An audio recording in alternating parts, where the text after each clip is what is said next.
This is Tuju Fuyuki. She's the design team leader and basically the queen of the office, rocking that flashy Gyaru style. Some random guy from acoustics tries to invite her to a drinking party, but she shuts him down before he can even finish his sentence. People around the office are whispering that she's actually married, which seems impossible to most of them. The truth is, she's married to this guy, Hara Taiyu.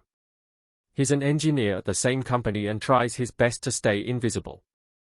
Taiyu is just trying to get through his mountain of work when a teammate stops by to bug him about a fix. Suddenly, Fuyuki leans right over his shoulder and whispers a sweet good morning that only he can hear. Taiyu nearly jumps out of his skin, worried someone might have caught her using his nickname in the middle of the office. They have to be super careful since the company has a strict rule against office romance. They actually had to get a secret okay from the president just to keep their jobs after they got married. Back at her desk, Fuyuki is back to her cold boss persona, but she's secretly checking up on her husband. She notices his schedule is absolutely packed, and the poor guy looks like he's drowning in tasks. She marches over and puts on a show, acting like a boss from another department just to tell him to take a break. She walks off with her head held high, leaving everyone else thinking she's just being her usual strict self. The sun goes down, but Taiyu is still stuck at his desk grinding away at his code. Fuyuki waits until everyone is gone before sneaking up to give him a proper hug. She encourages him to finish up soon and tells him she'll handle dinner tonight. Deep down, she's feeling a bit lonely because they haven't really had any quality time lately. She hits up the supermarket after work, determined to be the perfect wife and cook a great meal. She gets home and ties on her apron, ready to tackle the kitchen with some recipes she found online. But being a pro designer doesn't mean she's a pro chef, and she ends up burning the food while she's distracted. To top it off, she accidentally shrank her favorite knit dress in the dryer and is having a minor breakdown. Taiyu finally gets home and immediately realizes something went horribly wrong in the kitchen. He sees how stressed she is and suggests they just go out for a nice dinner tomorrow instead. Fuyuki is so touched that she just tackles him with a hug, her dinner disaster forgotten. She's still feeling a bit embarrassed about her domestic failures and tries to hide her face behind her shirt. They are both totally wiped out, so they decide to just hit the hay early. The alarm blares at 6:30 the next morning, but neither of them wants to leave the warmth of the bed.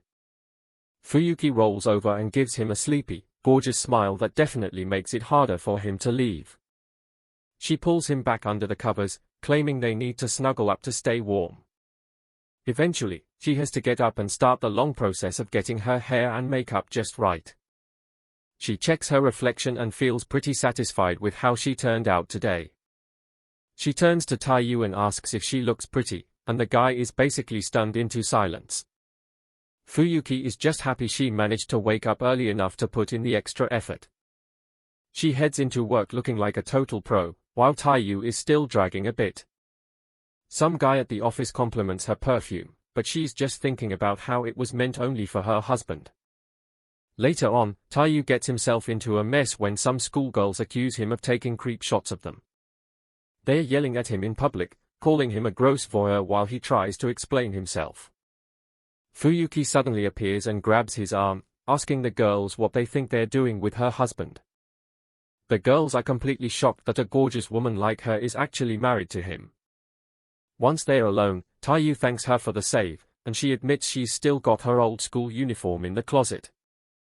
She decides to put it on for him back at the apartment, looking like a total dream.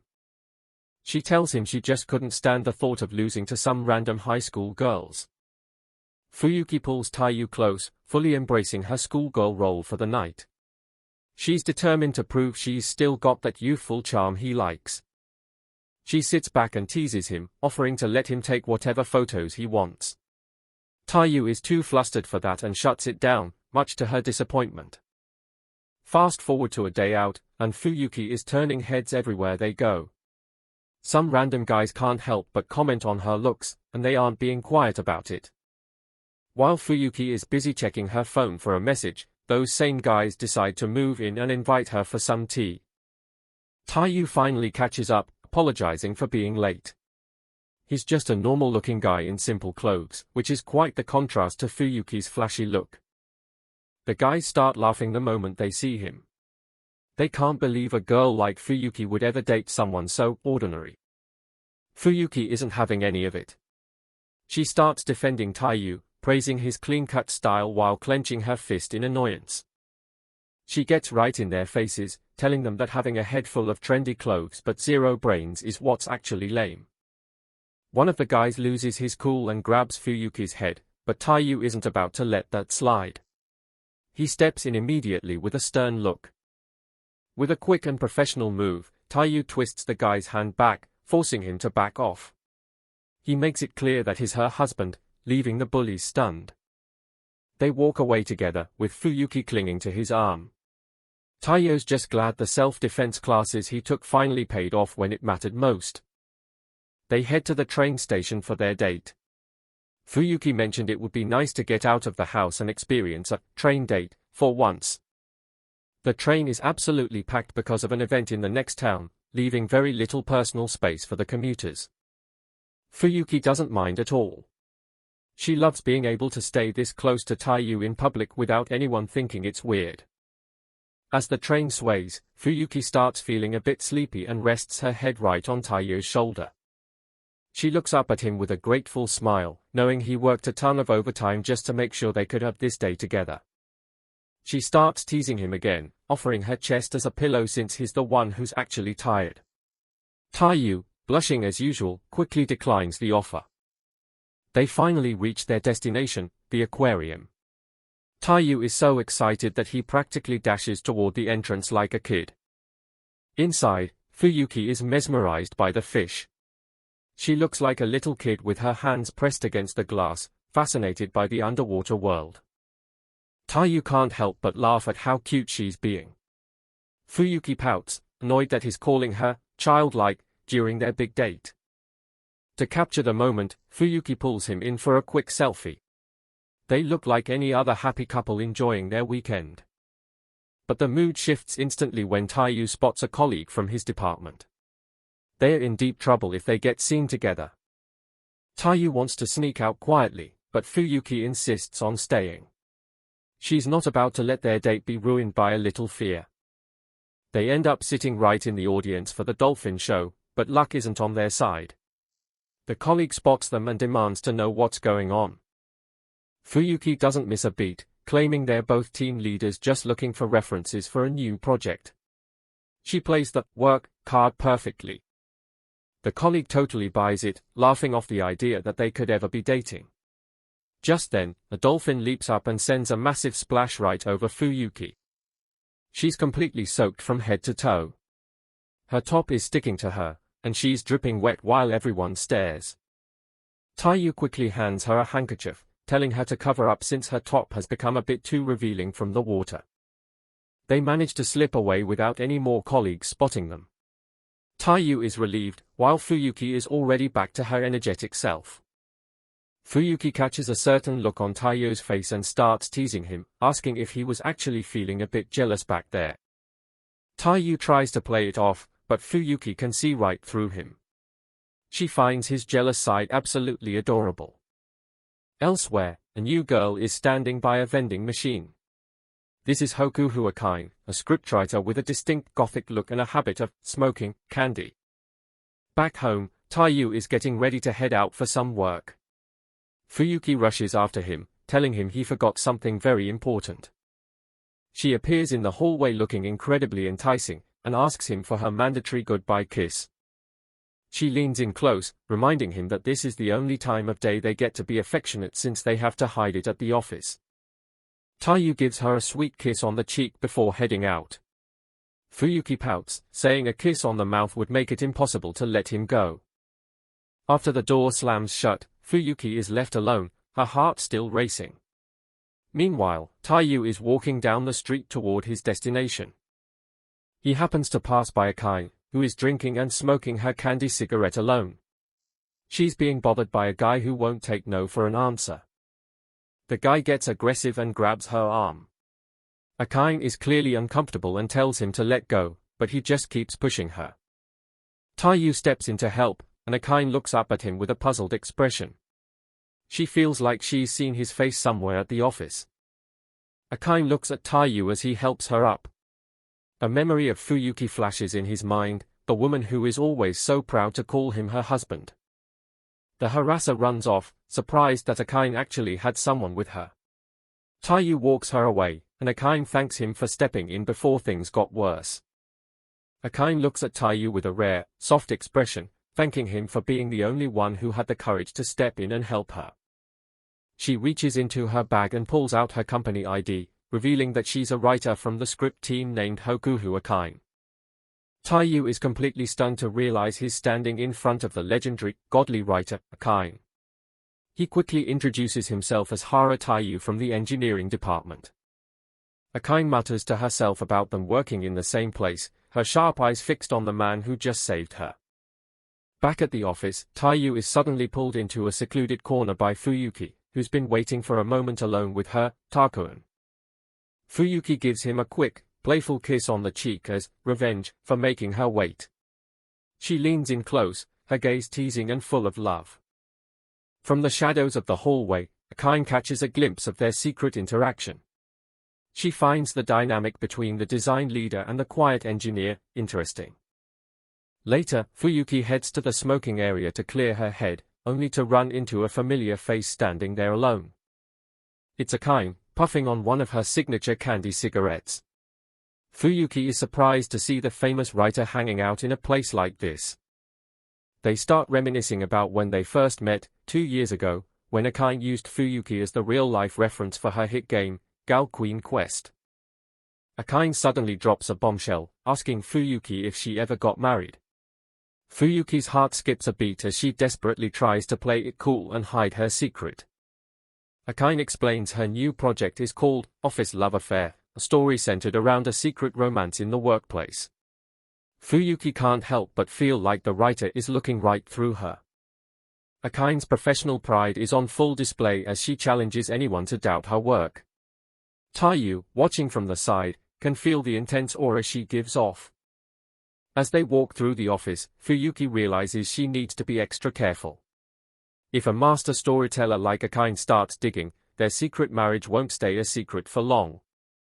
Before parting ways for the day, Fuyuki blows a subtle kiss toward Taiyu, a little secret just for him to carry through the rest of his shift.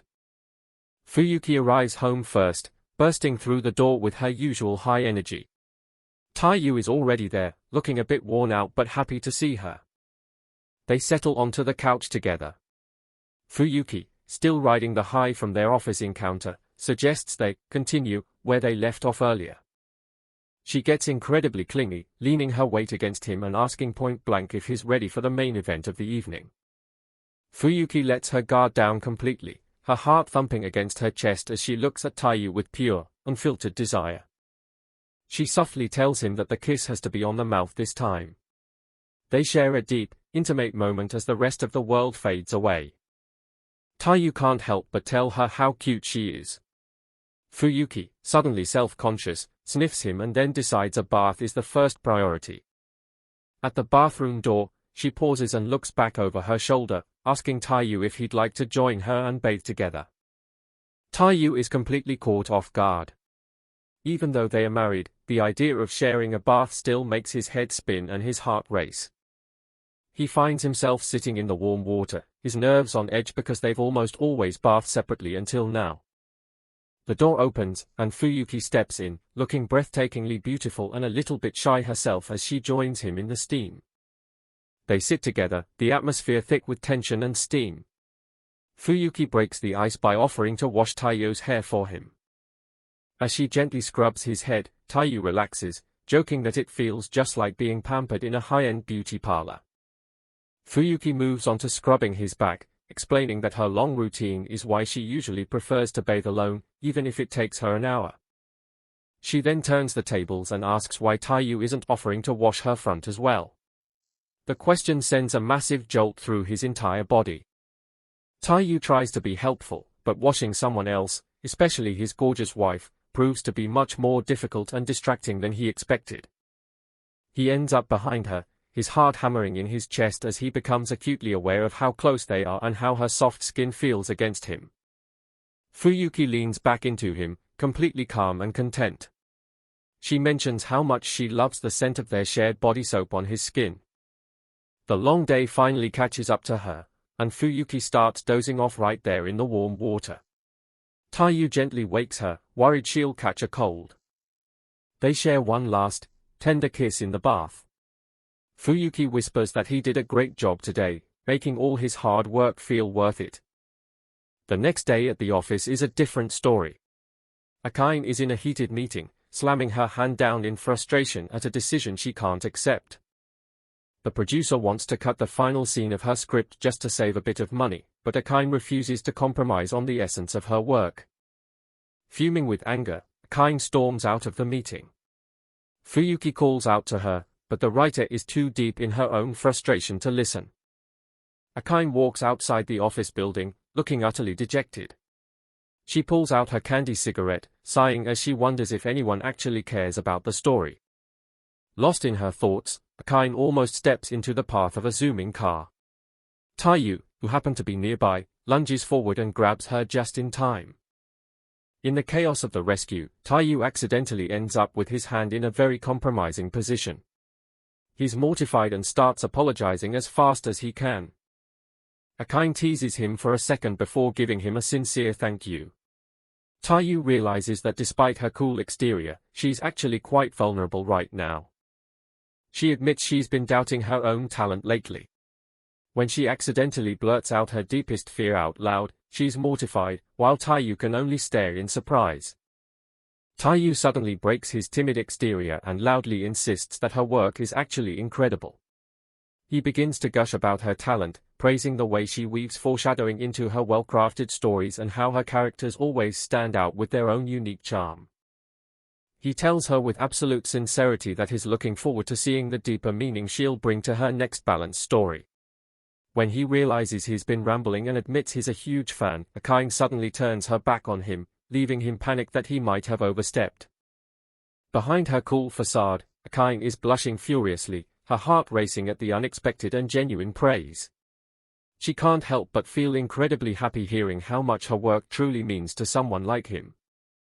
Regaining her composure, Akane looks back at Taiyu with a confident smile, teasingly suggesting that her next masterpiece might just be thanks to him. As she continues to smoke her candy cigarette, Taiyu is struck by how effortlessly cool she is, even as she reminds him that she'd never actually smoke while walking. Akane stops by Taiyu's desk to talk about a new game script. She's being way too friendly, and Fuyuki is in the back watching with daggers in her eyes. That night at the apartment, Fuyuki interrupts Taiyu while he's trying to work. She's shaking with rage, accusing him of being way too close to Akane at the office. Taiyu explains he's just a fan of her work, but Fuyuki still thinks the whole situation is unfair. He promises to make up for it with quality time and pulls her in for a hug. The next morning, Taiyu decides he needs to put some distance between himself and Akane. He turns down her lunch invite with a quick lie about having a bento and makes a run for it. Akane isn't just going to let him slide and chases him right down the hallway. She pins him against the wall, demanding to know why the hell he's avoiding her. Taiyu cracks and blabs that his wife is jealous, which just makes Akane burst out laughing. She doesn't seem to mind and asks him for a quick favor instead. With a smug look, she tells him to come over to her place tonight. Fuyuki catches every word of the conversation and watches her walk away. She's shocked to hear her husband is actually planning to go to another woman's house.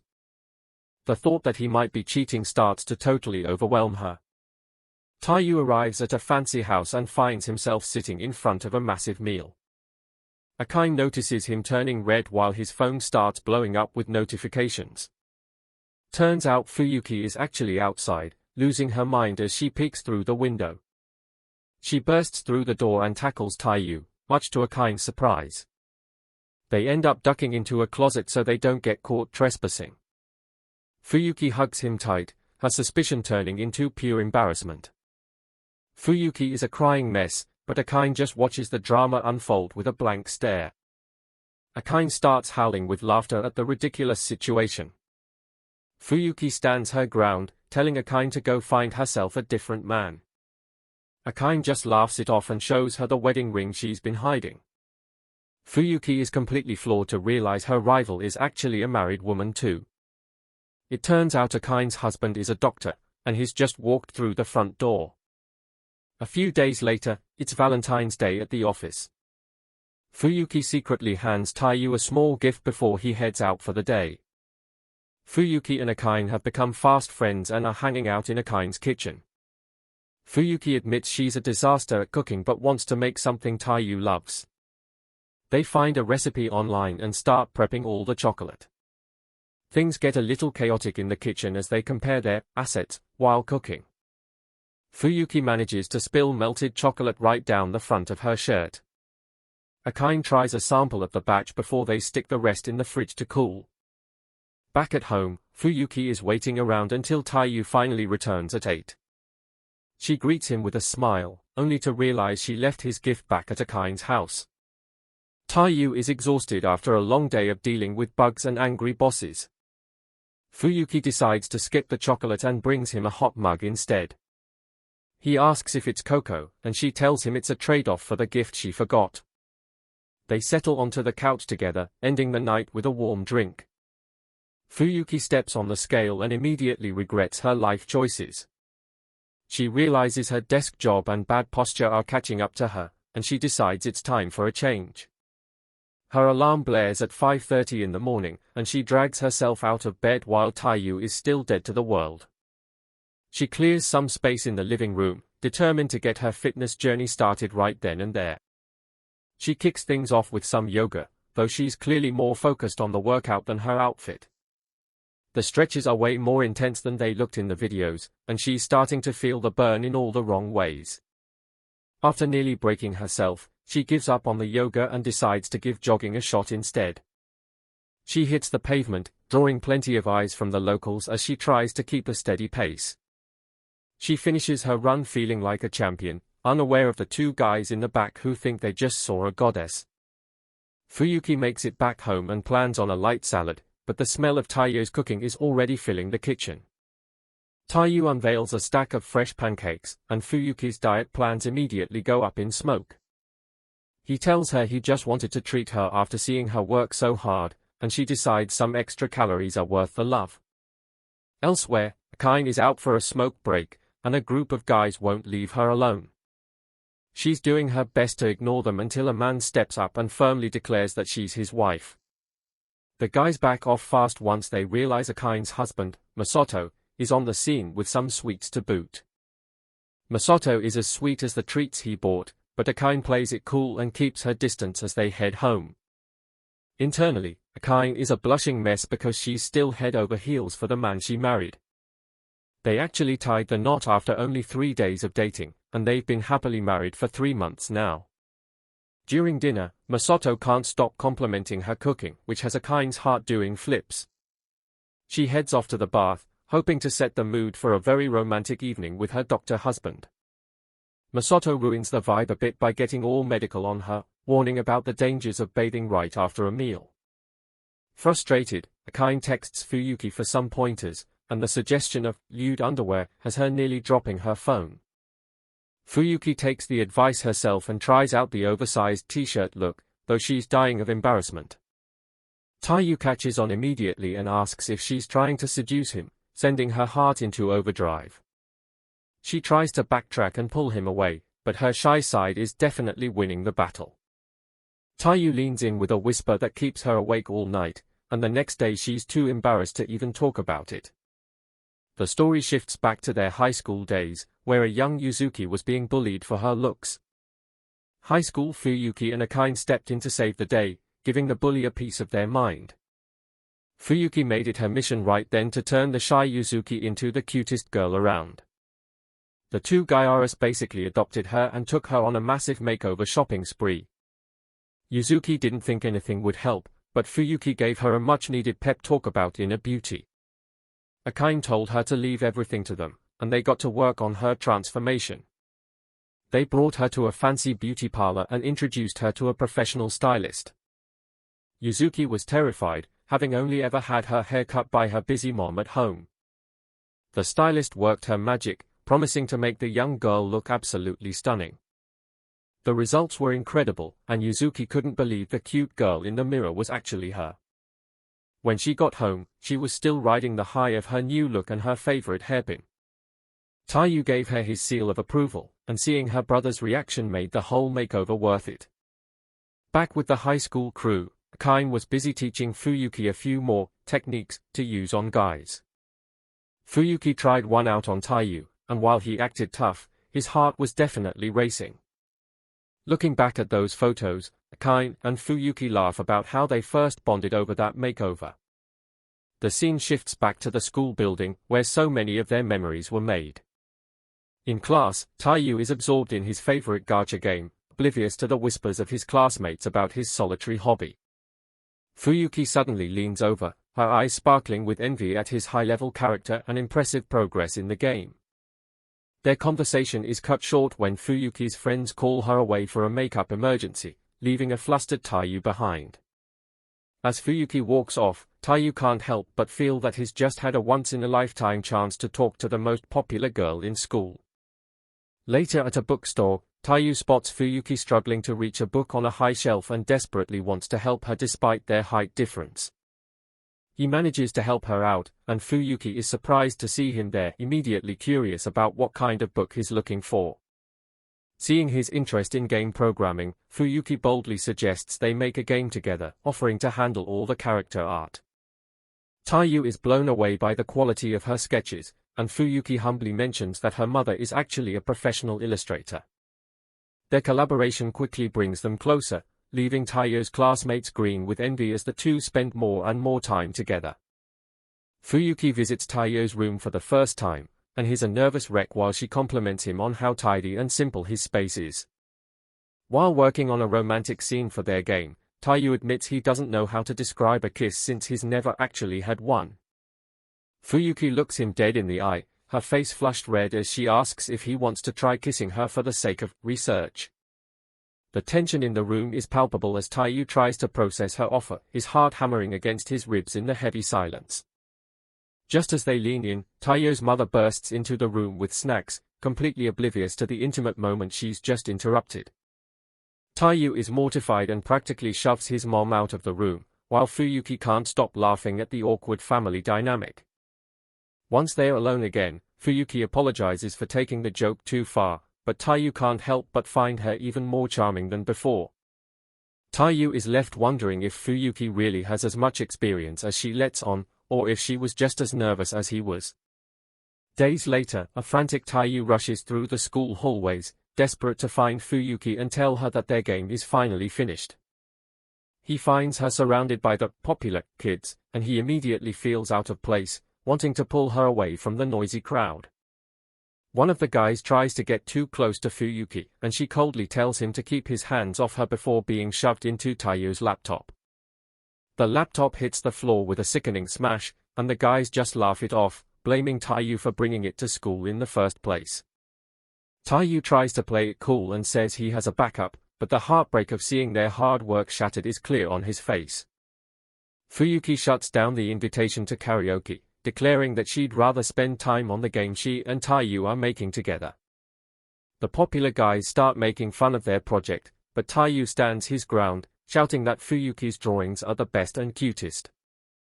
He follows up with a heartfelt confession of how much he likes her, leaving the entire hallway in a shocked, stunned silence.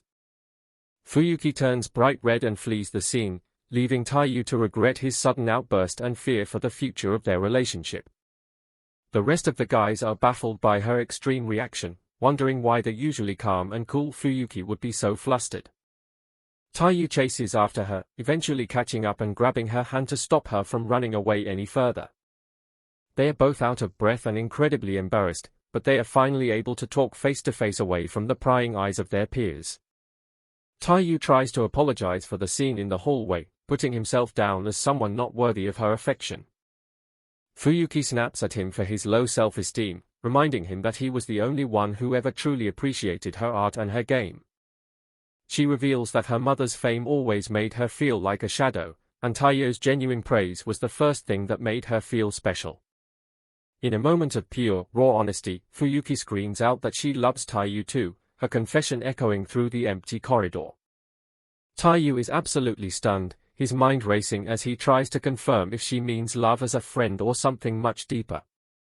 Fuyuki decides to show him exactly what she means, leaning in once more and asking if he'd like to kiss for real this time. She pulls him close, gently tilting his head back as she prepares to give him the experience they missed out on earlier in his room. As the school bell rings, the two share a tender, passionate kiss, completely lost in each other and ignoring the world around them. It's a moment that seals their fate, a high school romance that would eventually lead them to the life they share now. Present-day Fuyuki and Taiyu share a sweet, lingering kiss as they remember those days, grateful for the journey that brought them here. Fuyuki looks at her husband with so much love, wishing they could stay together like this forever and ever. Her romantic mood is suddenly broken when she notices Taiyu looks a bit off and feels his forehead, only to find him burning up. She quickly checks a thermometer and panics as it beeps with a high fever, immediately shifting into caretaker mode for her beloved Takuan. Despite his high fever, Taiyu stubbornly insists he can still go to work, but Fuyuki shuts him down, calling him a corporate slave. Fuyuki pulls down her mask, her face flushed with worry as she refuses to let him push himself any further in his condition. Before she leaves for work, Fuyuki pulls Taiyu into a tight, warm hug, promising to give him some of her energy to help him recover. Taiyu eventually wakes up mid-afternoon, feeling dazed and weak as he realizes it's time to take his next dose of medicine. In the kitchen, Taiyu's vision blurs as he tries to message Fuyuki for help, but his strength fails him and his phone clatters to the floor.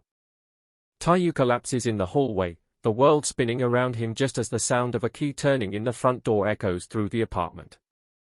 A woman with long dark hair enters the room and looks down at the unconscious Taiyu, her expression a mix of concern and strange satisfaction. She scoffs at the idea of Fuyuki leaving him alone, believing that a gloomy girl like herself is the only one who can truly take care of him. The woman is revealed to be Satsuki, Taiyu's older sister, who hasn't seen him in quite some time and clearly has a deep fixation on him. Satsuki lifts her brother's head, whispering soothingly that she'll take care of everything and that he doesn't need to worry about anything else. She pulls him into a possessive embrace, relishing the fact that her Takuan is back in her arms as he deliriously cries out for her. Satsuki watches him sleep with an intense, lingering gaze, her hand gently stroking his hair while he remains trapped in a feverish sleep. Taiyu wakes up in a panic, realizing he's not at his apartment but in his childhood bedroom, with Satsuki looming over him. He remembers the time he moved out to marry Fuyuki. Satsuki had been so distraught that she insisted on taking over his old room to keep his scent near her. Satsuki claims she came to get him because of a message he sent, and Taiyu realizes with horror that he must have messaged her by mistake. She tells him that she's already informed his workplace about his absence, leaving Taiyu with no choice but to stay under her watchful eye. When Taiyu tries to go to the bathroom, Satsuki insists on accompanying him, much to his confusion and growing discomfort. Too weak to put up a fight, he lets her lead him down the hallway, while she smiles with a disturbing sense of triumph. Satsuki reluctantly stays outside the bathroom door, noticing that she and her brother happen to have the exact same model of smartphone. A dark smile crosses her face as she begins typing on a phone, claiming that everything she does is out of her deep love for her brother. Taiyu emerges from the bathroom to find his sister acting suspiciously, but his fever makes it hard for him to process what's happening. At the office, Fuyuki is working with incredible speed, determined to finish all her tasks so she can rush back to her sick husband.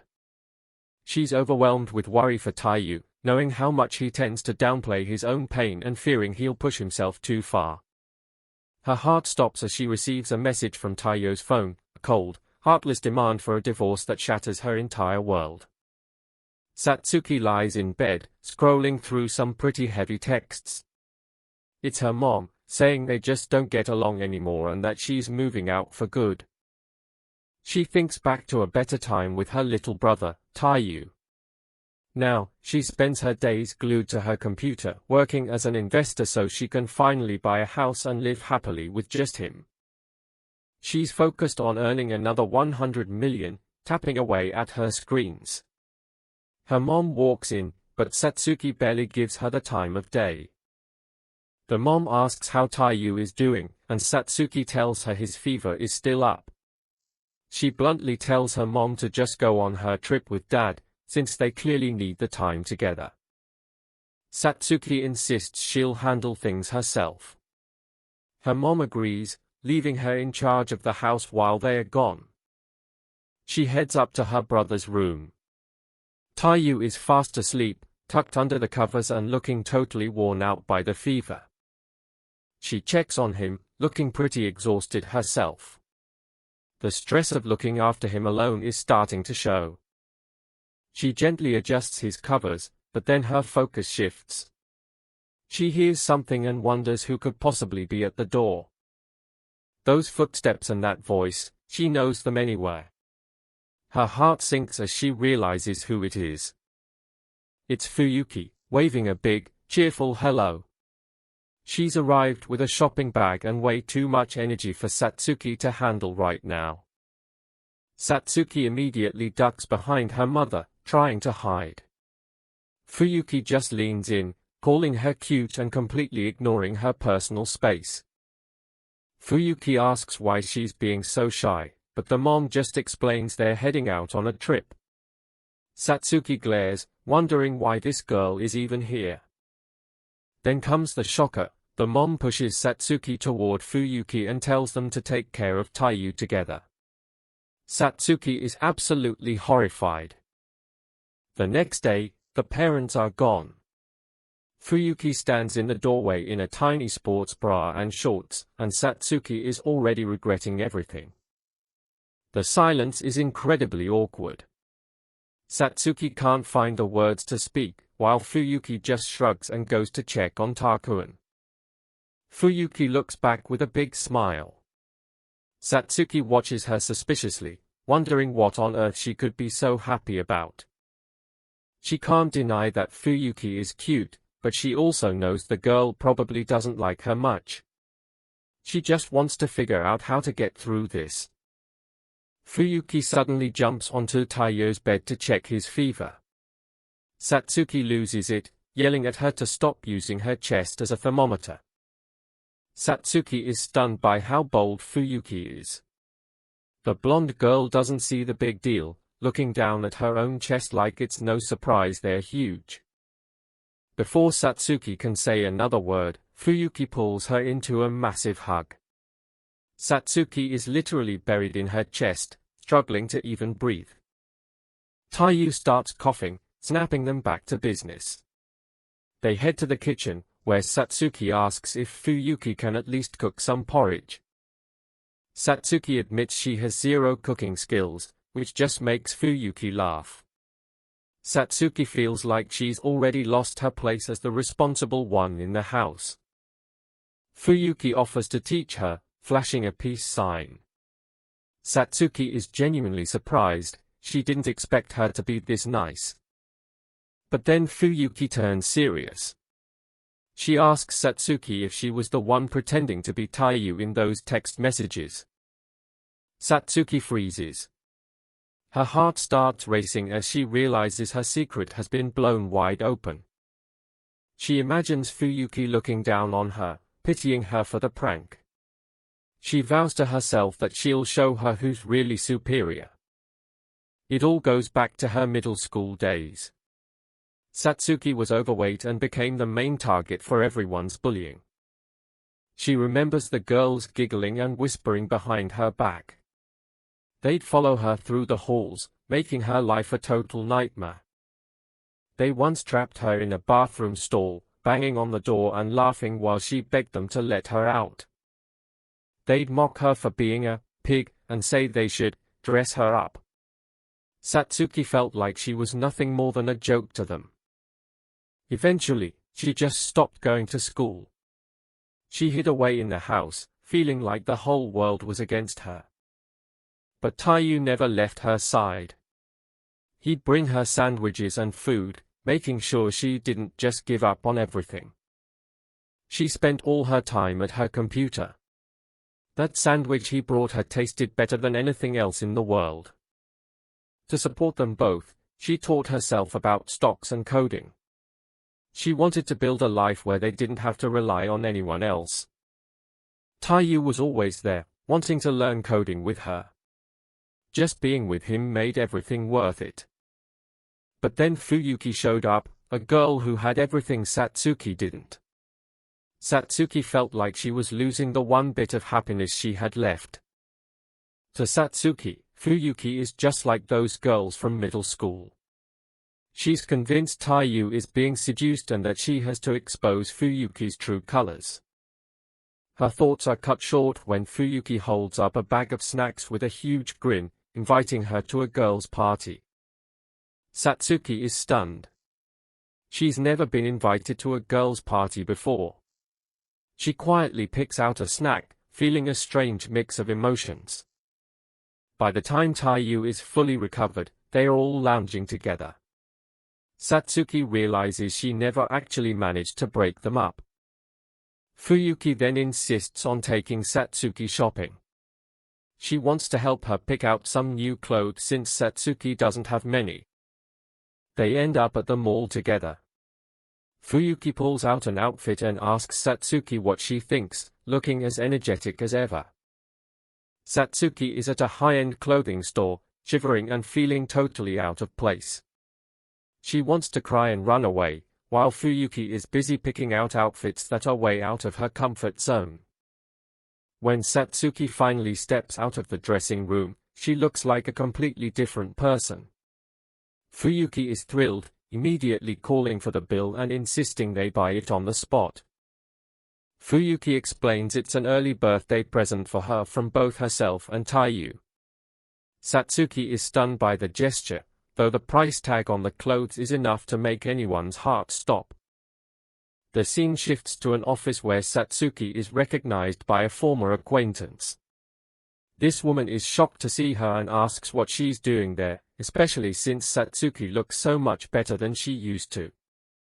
The woman immediately starts begging for money, claiming her husband left her and she's struggling to raise her child alone.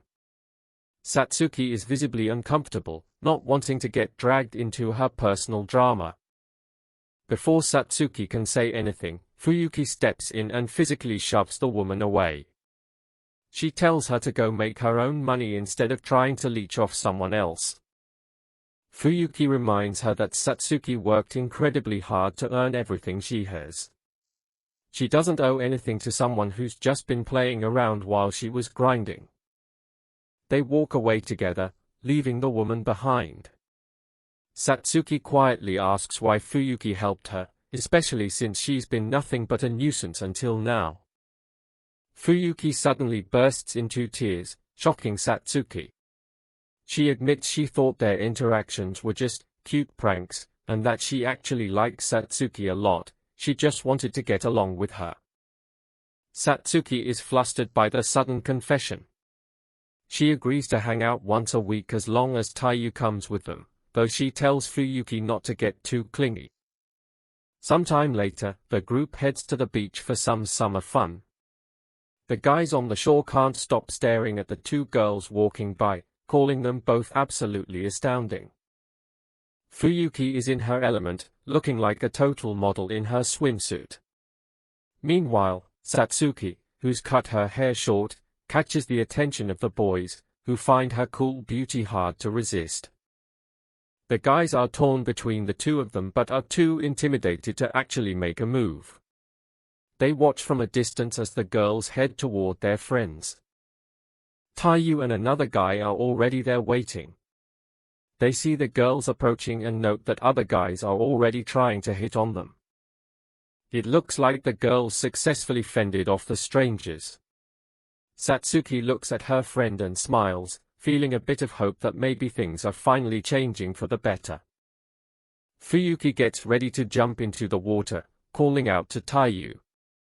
Satsuki watches them from the shade, declining to join in since she doesn't actually know how to swim. The sun is intense, and Fuyuki looks absolutely radiant under the bright light. She asks Taiyu if they should head into the water together. Taiyu reminds her she said she couldn't swim earlier. He teases her, asking if she just wanted an excuse to spend some time alone with him. Satsuki blushes and admits that maybe she did. The tension between them is palpable as they stand close together on the sand. They head into the deeper water where Fuyuki suggests that since it's deep, no one will notice if they do anything. She gets closer to her companion, the atmosphere turning heavy. There's a splash as they play around, but things are getting a bit too intense. Satsuki is worried about being seen by the other people on the beach. Fuyuki realizes they can't go any further in a public place. She suggests they save that kind of stuff for when they are back home, leaving Satsuki completely flustered. Later that night, they are both exhausted and end up falling asleep right where they are. It was a long day, but it seems like they've finally reached a new level of closeness. Back at the office, Fuyuki is in full professional mode as leader Tuju. She's the MVP of the design department, and everyone is impressed by how quickly and cleanly she handles her work. A male co-worker asks her out for dinner, noting she's been catching his eye. She politely declines with a smile, telling him she's already having dinner with her husband tonight. Her co-workers are amazed by her motivation, wondering what she's planning to do after dinner. Fuyuki just smiles to herself, already looking forward to the evening. Satsuki is also working hard, though she's feeling the effects of a long day. She imagines Fuyuki asking her to look after her because she drank too much. Her focus is broken when she's told there's trouble with some data that needs to be sent out today. She gives a thumbs up, ready to handle the crisis. Fuyuki stops by her desk and tells Satsuki she's looking forward to tonight. She turns to leave as another co-worker calls out to Hara-san. The team managed to finish the job. Everyone is cheering, but the celebration is cut short when a last-minute bug fix request comes in that has to be done by today. The office is full of chatter as everyone panics about having to stay late. Satsuki looks at the workload and realizes it's doable for one person, but it's going to be a long night. Fuyuki stays behind to help, apologizing for the extra work. Satsuki tells her she would have done the same and that she'll probably need another hour to finish. Fuyuki pulls Satsuki close and asks how much more she's going to apologize for. She squishes Satsuki's cheeks, telling her they can just do their plans another day. Satsuki's stomach growls, reminding her she hasn't eaten since breakfast. Fuyuki reveals she has some manju for her, and they both dig in, the sweet snack hitting the spot. Fuyuki leans her head on Satsuki's shoulder, telling her how happy she is just to be sitting next to her at work. She suggests they go grab some ramen once they are finally done. The next morning at the design department, a new member is introduced to the team. She's someone the leaders met at an event outside the company.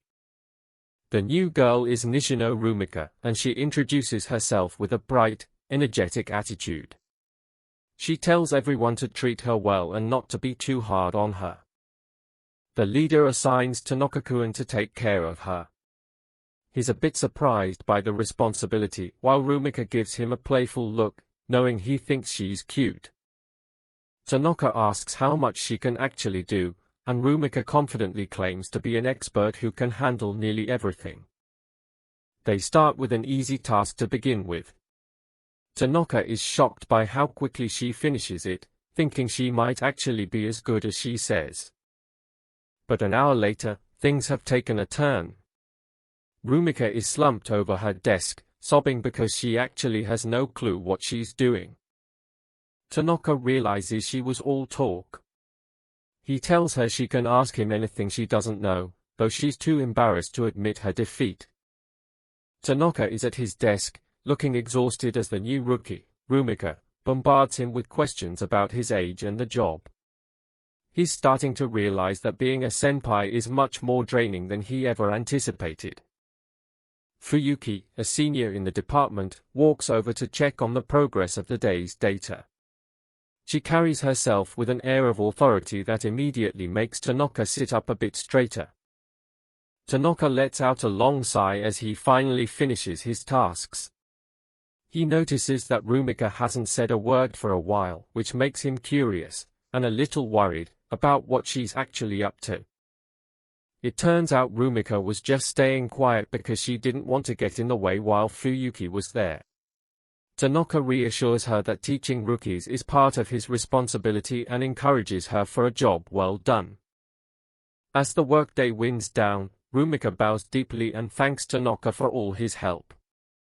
Her earnest expression is a surprising change from the playful, inquisitive attitude she had earlier. Tanaka and Fuyuki talk about grabbing drinks later, leading Rumika to wonder if she's already been downgraded in Tanaka's eyes. She calls him Tanaki-senpai, testing out a more casual nickname. A few hours later, the office drinking party is in full swing. The atmosphere is loud and filled with chatter, especially about the company's strict rule against co-workers dating each other. Hara-senpai sits at the edge of the group, quietly sipping on some oolong tea while the rest of the design team celebrates. He seems perfectly content to just watch the lively scene unfold around him. One of the co-workers loudly declares that they want to see Fuyuki-san get drunk tonight. Fuyuki looks a bit flustered by the attention, though she's already had a fair share of drinks himself. Another co-worker turns to Hara-senpai and asks what his wife is like, noting that he seems absolutely head over heels for her. Hara-senpai just gives a knowing smile, keeping his private life a mystery. Fuyuki checks in on Rumika, asking if she's finally gotten used to the work. Rumika, feeling the effects of her drinks, confidently claims she's totally fine, despite the fact that she messed up earlier today. Hokuhu-senpai leans in and tells Rumika that it's okay to make mistakes when you're still gaining experience. She offers her some hot sake, much to the curiosity of the rest of the group. Rumika enthusiastically accepts the offer, certain that she'll be totally fine. However, she ends up collapsing after just a few sips, proving she has no tolerance for alcohol at all. Tanaka points out that Rumika was the only one drinking beer and asks if she can even handle it. The rest of the table laughs at the loser, seeing how well the team is actually getting along. Fuyuki decides to head to the restroom, admitting to herself that she might have overdone it a bit with the drinks. As she walks down the hall, she feels the world starting to spin. She peeks into another room and sees a couple sharing a sweet moment together. Despite being a little jealous, she can't help but find the scene incredibly cute, making her miss her own partner. Fuyuki returns to her seat, her face still flushed. She watches the others for a moment before turning to leave again, her mind clearly on something else as she walks away. Back at the table, Fuyuki suddenly grabs a bottle and starts chugging it down. Her co-workers are stunned by her sudden burst of drinking and try to get her to slow down before she completely wastes herself. Blushing deeply, Fuyuki announces that she's going to join the others for a moment. She's definitely feeling the alcohol now and is looking for a bit of excitement. She pushes her way back into the group with a bright, drunken smile, apologizing for the intrusion. Her sudden change in energy catches everyone by surprise. Fuyuki leans in close to Hara-senpai and asks if she can say, "I'll take you home." Hara-senpai is startled, wondering if she's mistaken him for her husband in her drunken state. It turns out she was just talking about some limited edition panda pudding she wanted to bring home. The misunderstanding breaks the tension, and the whole group erupts into laughter. Fuyuki ends up leaning heavily against Hokuhu-senpai, who apologizes to the others for her behavior. They all know that relationships within the company are forbidden, making these moments even more delicate. Everyone watches as Fuyuki starts to drift off right there at the table. Hara-senpai notes how adorable she acts when she's drunk, though it's clear she's reached her limit for the night. A car pulls up outside the venue, and a man named Taiyu steps out. He apologizes for making them wait, having come to pick up Fuyuki as soon as she called him. Taiyu helps Fuyuki into the car, admitting he was worried about some stranger hitting on his dear wife. Fuyuki, meanwhile, is already reaching for a cigarette, her drunken logic taking over. Fuyuki lights her cigarette in the car, telling Taiyu she's doing it specifically to keep other women away from him. Taiyu can only smile at her bizarre, alcohol-fueled reasoning. Once they're home, Taiyu carries Fuyuki to bed. She's half-conscious and calls him Takun, welcoming him back with a sweet smile as she drifts off. Fuyuki suddenly pulls him down onto the bed, her movements clumsy but full of affection. Taiyu is taken aback by her sudden clinginess as she refuses to let go. She looks up at him with a hazy, drunken blush, telling him that he's the only one who should get to see her acting this cute. Her heart is racing as she clings to him. Fuyuki suddenly falls fast asleep on his shoulder, her energy completely spent. Taiyu realizes she really is incredibly weak to alcohol and just got too excited about his arrival. Back at the venue, Tanaka's co-workers suggest going for a second round elsewhere. Tanaka declines, noticing that Rumika is still too drowsy to go anywhere else. Tanaka ends up giving Rumika a piggyback ride as they head home.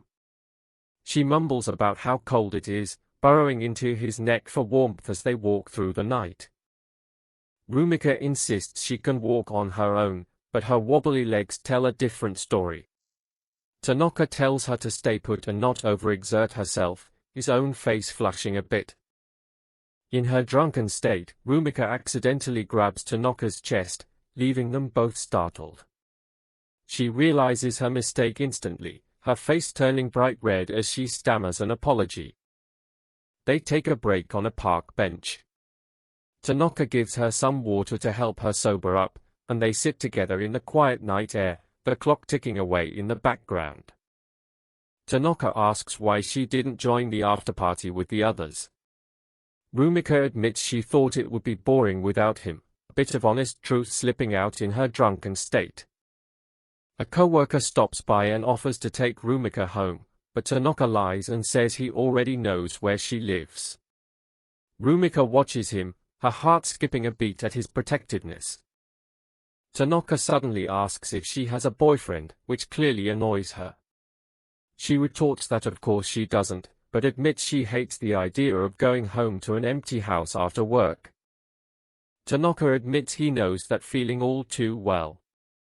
He lights a cigarette and thinks about his own workaholic parents who were never around, leaving him to grow up in a quiet home.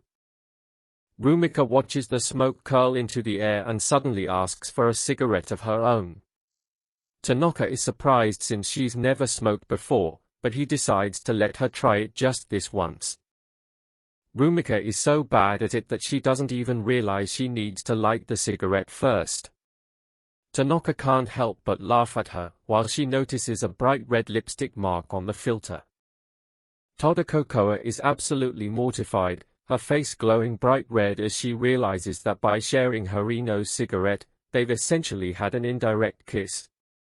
Harino looks a bit surprised by her extreme reaction, not having thought much of it himself. Harino tries to play it cool, offering her a fresh cigarette to try instead. But Todako is far too flustered to continue, declaring that she doesn't need to try it after all as she hides her blushing face in her hands. Back in her own room, Kusunoki Shizuka is lying in bed, staring at her school uniform and bag. She's still reeling from the events of the evening, her heart racing as she replays everything in her head. She suddenly lets out a loud groan, burying her face in her pillow as she realizes she actually confessed her feelings. The weight of her own words is starting to sink in, and she can't believe she was so bold. Kusunoki Shizuka rolls around on her bed, replaying the memory of kissing Shizuki Keisuke. She panics at how many steps they skipped, going from acquaintances to a couple in a single night of drunken honesty. She mumbles to herself, wondering what Shizuki Keisuke is doing at this exact moment. She's both terrified and excited for tomorrow, unsure of how she'll even be able to look him in the eye after what happened. Meanwhile, Shizuki Keisuke is staring at his phone, his eyes wide in shock as he looks at a message from Kusunoki Shizuka. She's asking if he's free this weekend to go out, which feels like a formal invitation for a date. Shizuki Keisuke is a nervous wreck, clutching his phone as he wonders if he should have worded his own responses differently. He starts to panic when his phone begins to vibrate with an incoming call from her. He picks up the phone, his voice shaking as he says hello. Kusunoki Shizuka tells him she's free this weekend and suggests a place they talked about before, her voice sounding much calmer than his. They stay on the phone for a long time, neither of them wanting to hang up. Kusunoki Shizuka suggests they stay on the line until they both fall asleep, a request that sends Shizuki Keisuke's heart into overdrive. Kusunoki Shizuka admits she wanted to fall asleep while listening to his voice, her own voice dropping to a soft, intimate whisper. Shizuki Keisuke is left speechless, his heart pounding, ba-dum, against his chest. The next morning, both of them end up oversleeping because they stayed up so late talking. Shizuki Keisuke stands on the street, clutching his chest and admitting to himself that he's deeply in love.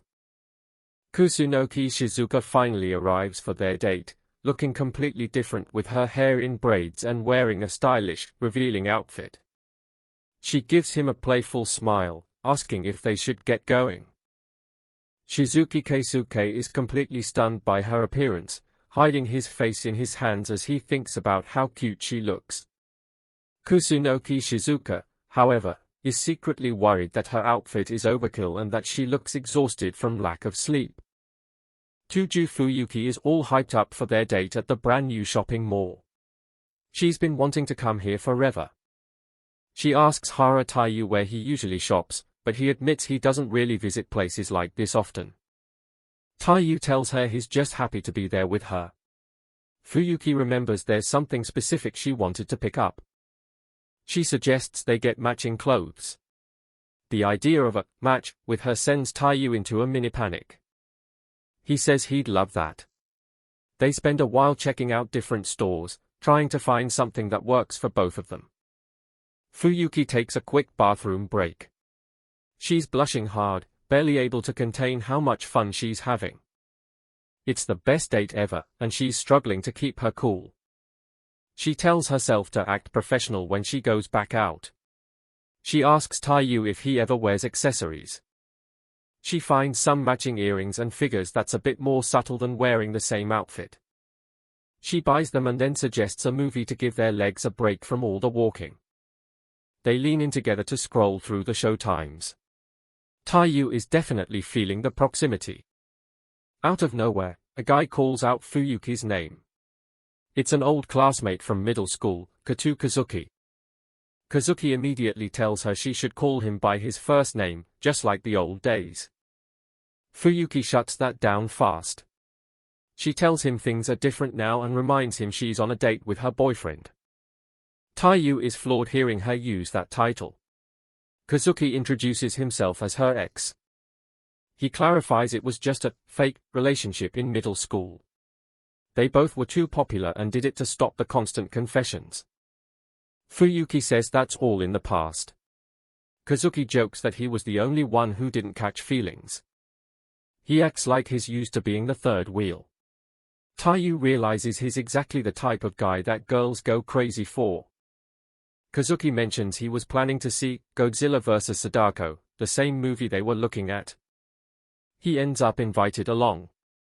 He even has the nerve to ask Fuyuki for money because he forgot his wallet. Fuyuki is excited about the special edition popcorn. Taiyu is just trying to process this weird turn of events. Taiyu tells himself not to be jealous and to use this as a learning experience. Then they head into the theater. Turns out Kazuki is a total wimp with horror. He grabs onto Taiyu's arm and begs him to hold his hand. He thanks Taiyu for being a good guy. Taiyu is just wondering why he's the one being clung to. Fuyuki sees this and gets instantly jealous. She pouts and demands that Taiyu hold her hand as well. Now Taiyu's got both of them grabbing onto him. Even with the chaos, He realizes how much he adores her. After the movie, Fuyuki goes to fix her makeup, leaving the two guys alone in the lobby. Kazuki asks Taiyu a pointed question: why does he still call Fuyuki by her last name? He explains that they didn't really talk much back in middle school, even though they were childhood friends. Fuyuki used to be brutal when rejecting guys. Kazuki watched her crush another guy's hopes and dreams. She looked totally drained by all the attention. That's when Kazuki suggested the fake relationship to get the other guys to back off. They made a big show of it in front of everyone, and the rumors started spreading instantly. It worked. The other guys finally gave up, even though Fuyuki thought the whole thing was ridiculous. Kazuki started tagging along with her everywhere to keep up the act. He used any excuse to stay by her side. He even joked that she might end up falling for him for real. Fuyuki looked like she wanted to vomit. She told him flat out that he wasn't her type at all. Kazuki just laughed it off. It was the first time anyone had ever shut him down like that. But in the end, she agreed to go through with the fake dating plan. Kazuki told her she was a lot nicer than she looked. He insisted on calling her by her name to make it look real. Back in the present, Kazuki gives Taiyu a final word of advice. He says if Fuyuki fell for him, he must be something special. He waves them off and leaves. Taiyu is left wondering what kind of history they really have together. Taiyu thinks back to the movie. He realizes Kazuki was actually a decent guy who gave them the push they needed. Fuyuki returns from the restroom, surprised to find that Kazuki has already left. They head out together, Taiyu still a bit distracted by all the other happy couples walking around the mall. Fuyuki pulls him close, blushing as she asks if they can go somewhere a bit more private. They end up at a quiet spot under a bridge, the perfect place to avoid the crowds and just be themselves. The atmosphere gets heavy fast. Fuyuki is visibly nervous, wondering if Taiyu has something naughty on his mind. Breaking the tension, Taiyu finally asks if he can call her by her first name. Fuyuki is shocked but tells him to go ahead. She giggles, finding his request incredibly cute. She decides to give him a nickname too, Takuan.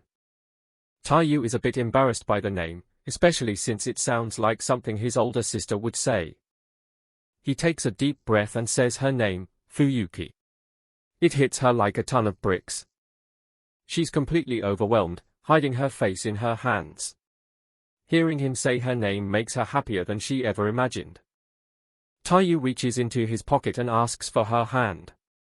Fuyuki is caught completely off guard. He presents her with a couple's ring. Fuyuki is stunned, having no idea when he even had the time to buy it. He admits he picked it up while she was distracted by the earrings. He carefully slides the ring onto her finger. Fuyuki gazes at him, her heart overflowing. She realizes that sometimes, simple words just aren't enough to express how she feels. They lean in close, the space between them disappearing as they share a quiet, intimate moment. Suddenly, a dog starts barking nearby, breaking the spell and sending them back to reality. They decide it's time to head home. Fuyuki teases him, saying that the next ring he buys for her better be for her left hand. Flashback to a week ago. Fuyuki is outside a mall, looking for a specific shop. She steps into an edgy clothing store. Even though it's not her usual style, she wants to find something that Taiyu might like.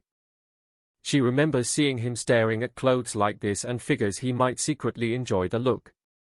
While browsing, she runs into Nishino Rumika. They are surprised to see each other in a shop like this. Rumika is already trying on a gothic-style outfit, looking surprisingly comfortable in it.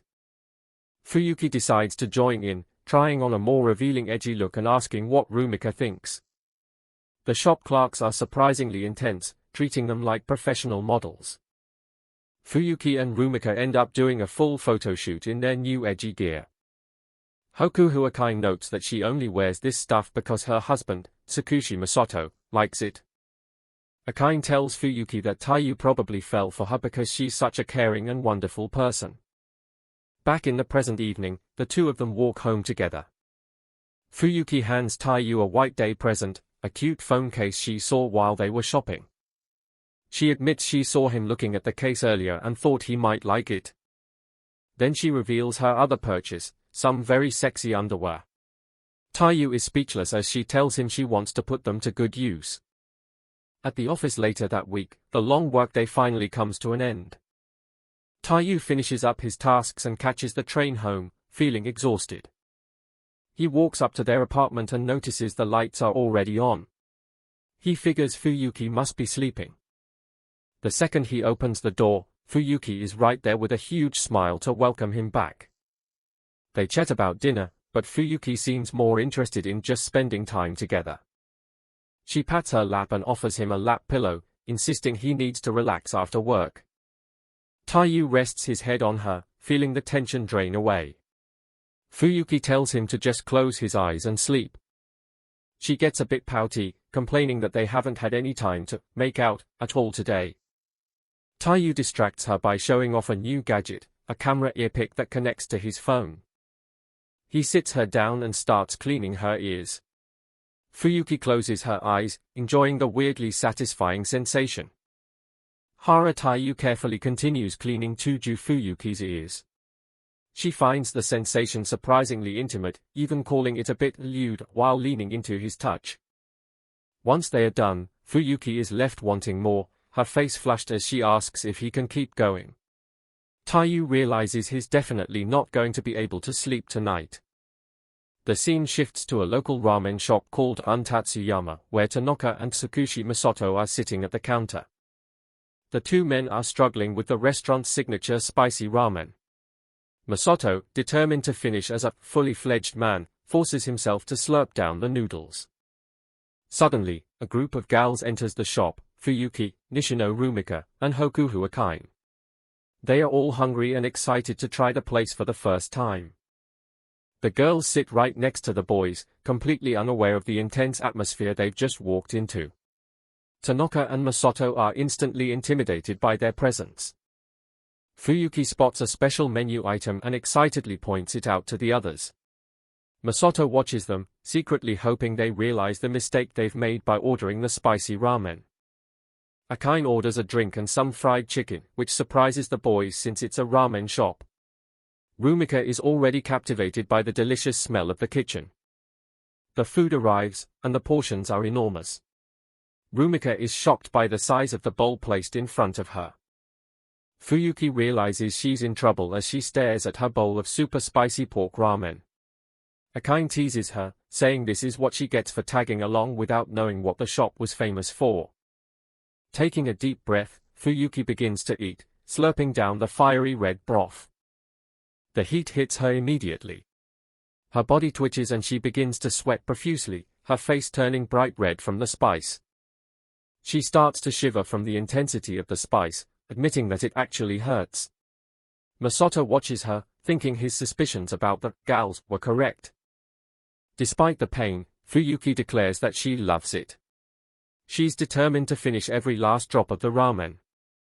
Somehow, everyone manages to finish their food. Tanaka and Masato are left trembling in awe of Fuyuki's endurance. Later, Fuyuki is seen walking with Hara Satsuki, waving goodbye as they part ways at the station. Fuyuki heads to a hair salon to get freshened up. She's in a great mood, her long hair being combed out by the stylist. With her hair looking perfect, she heads to the mall to do some shopping for the household. Fuyuki makes her way through the aisles, tossing various items into her basket with a determined look on her face. She picks up a bottle of lotion, ignoring a flustered guy behind her who seems to have a nosebleed from just looking at her. She finally heads home with her bags. Once home, Fuyuki relaxes in a luxurious bubble bath, surrounded by candles and roses. It's the perfect way to unwind after a long day. She rises from the water, her skin glowing. She takes a moment to admire her reflection and the feeling of the warm bath. After drying off, Fuyuki sits on the couch in her loungewear. She notices Taiyu is home and looks up with a smile. She finishes her skincare routine, carefully applying serum to her face while waiting for Taiyu to join her. Taiyu enters the room carrying a bag of ice cream. Fuyuki greets him with an enthusiastic hug and a sweet kiss on the cheek.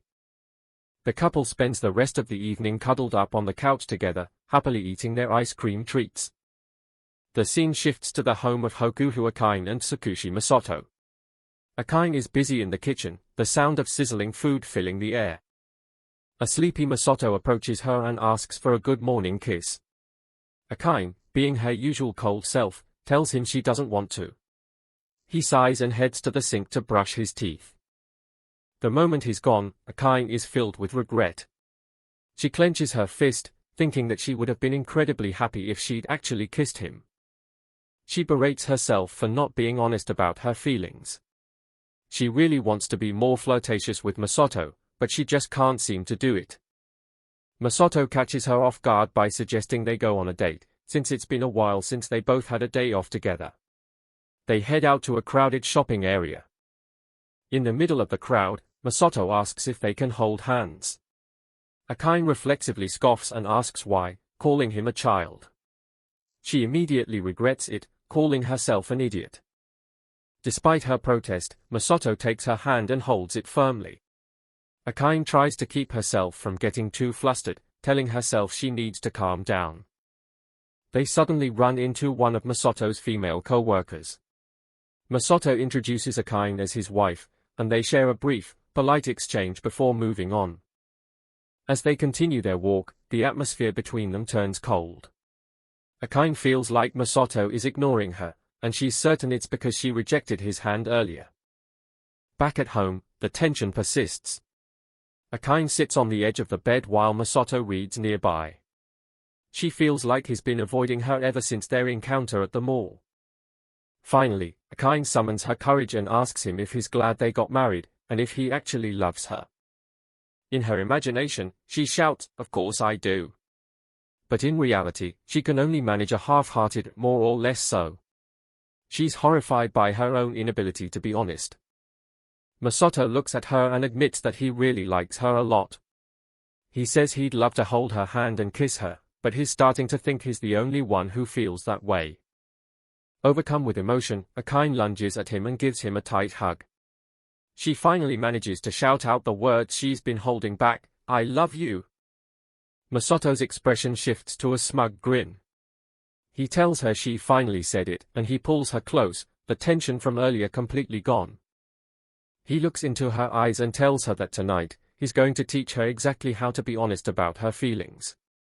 Akane can only stare back, her heart racing. Tsukushi Masato leans in close to Hokuhu Akane, his voice a low murmur as he promises to teach her how to be honest tonight. Suddenly, Masato jumps back with a playful grin, revealing it was all a joke. He admits he was waiting to see if she'd take the lead for once, leaving Akane flustered and confused. Akane shuffles toward him, her face bright red. She quietly admits she'd like a hug first, shocking Masato who hadn't expected her to be so forward. The two share a tender hug on the bed. Akane leans her head against his shoulder, finding the closeness surprisingly comfortable.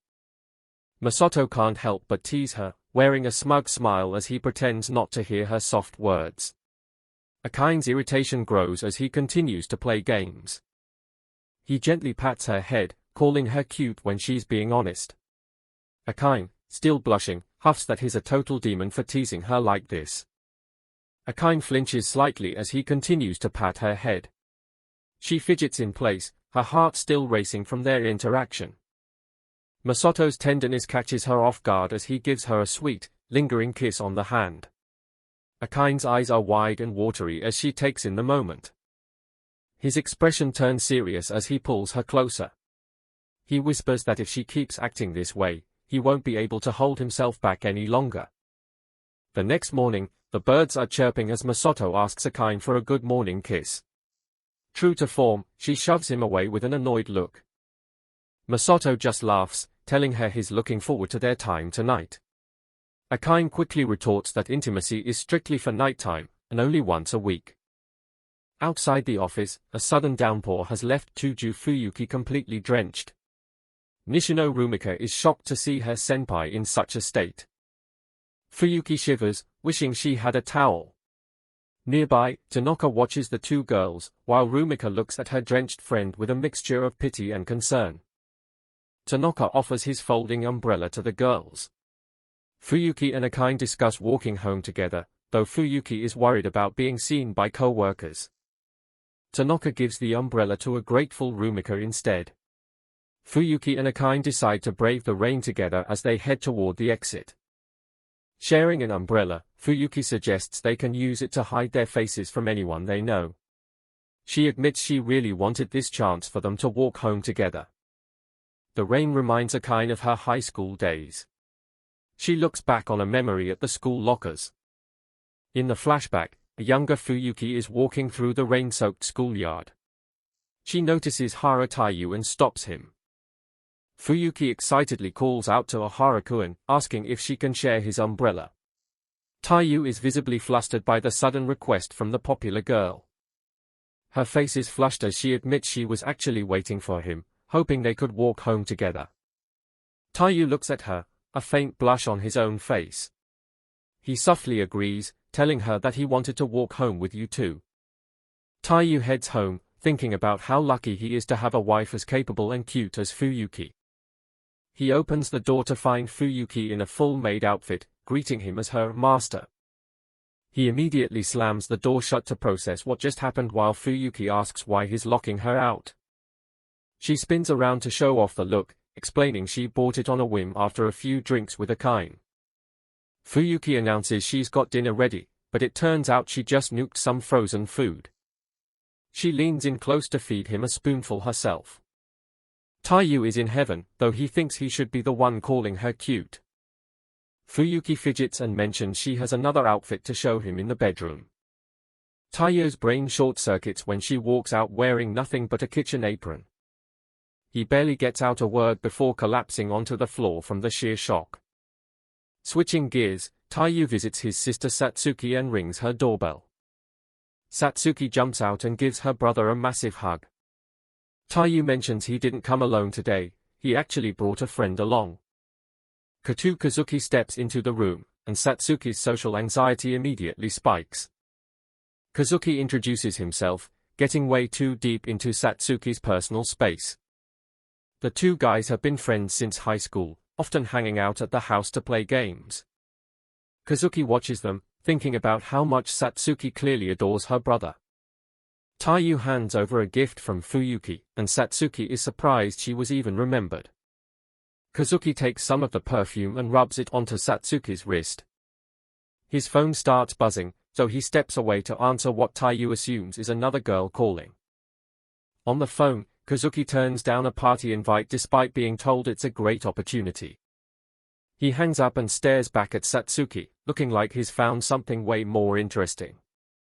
Satsuki is thrilled with the scent and vows to wear it every day.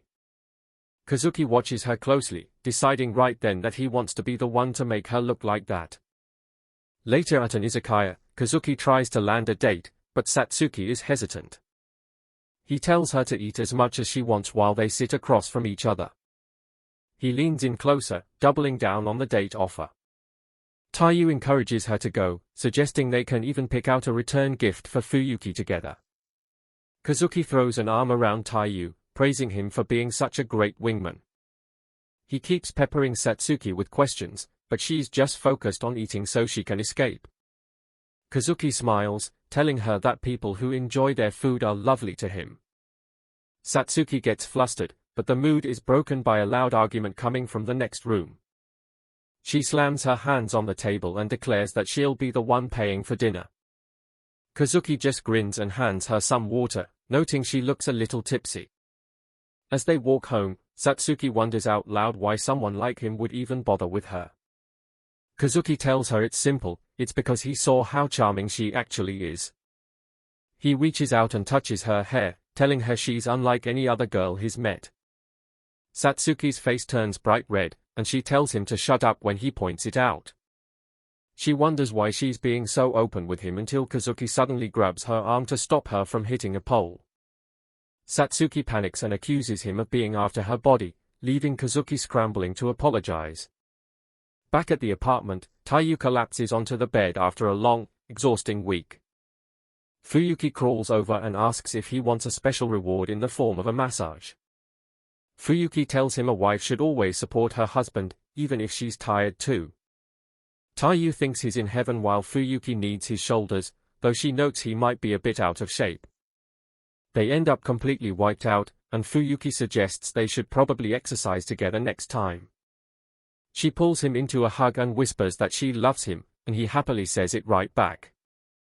Taiyu decides it's his turn to be useful and offers to give her a massage instead. He starts leaning in, and Fuyuki is instantly shocked at how good his hands feel. She can barely hold back her reactions as he works his magic on her whole body. The technique is so spot on that it's practically melting her into the bed. Taiyu asks if she's finally relaxed, but she tells him it's time for her turn again. While they relax, Fuyuki realizes summer is coming to a close and suddenly gets a great idea. She presents a gorgeous yukata she bought, showing it off with a confident pose. She even picked out one for Taiyu, explaining that modern yukatas are super easy to wear. Taiyu steps out in his new black yukata, and Fuyuki immediately starts snapping photos of him. They decide to take their new look outside, enjoying the cool night air together. Fuyuki suggests they head down to the river to have their own little fireworks festival. They find a quiet spot and start lighting up some sparklers together. As the sparks fly, Fuyuki looks at him with a soft expression, thinking about how beautiful the moment is. They remember their first date at this very riverbank and how they were interrupted back then. Fuyuki leans in close and asks him if he wants to pick up where they left off that day. She reminds him that since he's all relaxed now, it's officially her turn for some attention. With the sparklers fading out, Fuyuki repeats her question about continuing from that first date. She doesn't wait for an answer and pulls him into a passionate kiss right there by the river. Fuyuki starts getting a bit bolder, showing him exactly what she has in mind. Taiyu tries to stay responsible, reminding her they are still out in a public space. Fuyuki pouts and asks if even a little kissing is off the table now. Taiyu admits he wants to do it too, and they lean back in for another round. She whispers that a simple kiss just isn't going to be enough for her tonight. They think back on how long they've been together, from that first date to being married now. Fuyuki tells him he's making her feel just as excited as the first time he ever touched her. Taiyu decides he's reached his limit and tells her they really need to just go home. He's panting, admitting that he's officially hit his breaking point. Fuyuki realizes she might have pushed him too far and quickly apologizes. Sometime later, the high of them head out to a crowded water park to beat the heat. Fuyuki steps out in a bold mesh swimsuit, looking absolutely incredible. Taiyu is blown away by the look, clearly proud of his stunning wife. They jump into the pool together, opting to swim close since they don't have a ring. Every guy in the area is staring with envy at the guy who managed to snag someone like Fuyuki. Fuyuki has the time of her life on the water slides, laughing the whole time. Taiyu goes to get some drinks, but while he's gone, Fuyuki runs right into their co-workers, Rumika and Tanaka. She panics and tells them her husband had an emergency, so she just invited Taiyu along because he looked lonely. Fuyuki spots him returning and loudly calls out to him, acting like it's a crazy coincidence. The co-workers decide they should all just hang out together, which was definitely not part of the plan. Fuyuki accidentally bumps into Taiyu while they are in the pool, causing a splash. Taiyu is flustered by the close contact, while Rumika and Tanaka watch them from a distance. Fuyuki tells Taiyu to hold his breath and suddenly pulls him underwater. They share a secret kiss beneath the surface, and when they come up for air, Fuyuki teases him about his concern for being in public. Fuyuki leans in close, whispering that the risk makes everything more exciting, as Rumika and Tanaka look on. October 31st arrives, and at home, Masato waits for Akane to finish getting ready for Halloween. Akane steps out in a nurse costume, apologetic for keeping him waiting. Masato is mesmerized by her look, and they share a sweet moment of flirting that leaves Akane blushing. Elsewhere, Kazuki arrives at Satsuki's door in a flashy host suit, shouting, "Trick or treat!" Kazuki invites Satsuki to a city event, and her mother pushes her to take the opportunity to go out. At the cosplay event, Satsuki looks beautiful in a nun outfit and Kazuki happily snaps a photo of her. Kazuki asks to upload the picture to his feed, telling her how much he enjoys her company. Satsuki is overcome with embarrassment and joy, realizing it's the first time someone has said they enjoy being with her. They head toward the food stalls to continue their night, and later, Satsuki finds herself thinking about Taiyu. Fuyuki shows off her own costume choice, a provocative bunny girl outfit. Taiyu is speechless at the detail and sexiness of the costume, his mind racing.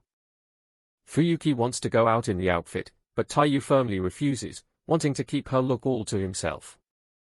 Fuyuki hides her face, delighted by his possessiveness and whispering for him to keep her only for himself. A few mornings later, Fuyuki looks exhausted and unwell while trying to start her day. Taiyu calls her over and checks her temperature, finding she has a fever of 37.9 degrees. Taiyu insists she stays in bed for the day and promises to take care of her. He prepares porridge and gently feeds it to her, making her feel completely pampered. Fuyuki is impressed by his cooking, but when he tries to leave to buy supplies, she pulls on his shirt. She gets unusually clingy, begging him not to leave her alone while she's sick. Fuyuki begins to tear up, insisting she doesn't want him to go, as Taiyu tries to reassure her. She pulls him into bed with her, admitting that she has a very soft side when she's vulnerable. Taiyu tries to stay calm as he offers to wipe away her sweat to make her more comfortable. Fuyuki asks him to wipe her front as well, leaving Taiyu flustered and struggling to maintain his composure. Fuyuki eventually recovers, but Taiyu is left exhausted by the mental effort of staying a gentleman. Back at the office, Fuyuki is intensely focused on her work, or so it seems to her colleagues. In reality, she is panicking about what Christmas gift to get for her husband.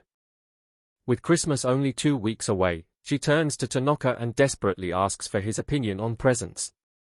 Tanaka is startled by her proximity as she leans in, demanding to know what he would want. Rumika walks over and joins the conversation, leaning in as well and making Tanaka even more flustered. Tanaka is overwhelmed by being so close to both of them, and his thoughts drift to a very lewd place. Fuyuki and Rumika notice his strange behavior and stare at him with confusion. Fuyuki explains she's looking for ideas for her husband, and Rumika agrees that guys can be difficult to buy for. Rumika suggests some high-end earphones, and a delighted Fuyuki gives her a grateful squeeze. After their meeting, Rumika finds Tanaka alone and approaches him with her own question. She blushes and asks Tanaka what he would personally want for Christmas. Tanaka is confused by the question, while Rumika starts babbling about his lack of plans. Tanaka bluntly states that he has to work on Christmas, which leaves Rumika absolutely horrified. At the office, Fuyuki looks completely drained by the end-of-year workload, complaining about how busy the season has become. Satsuki waits in the reference room, puzzled by why Fuyuki would call her there so urgently. Fuyuki slips into the room, explaining that it's the perfect hiding spot since most documents are digital nowadays.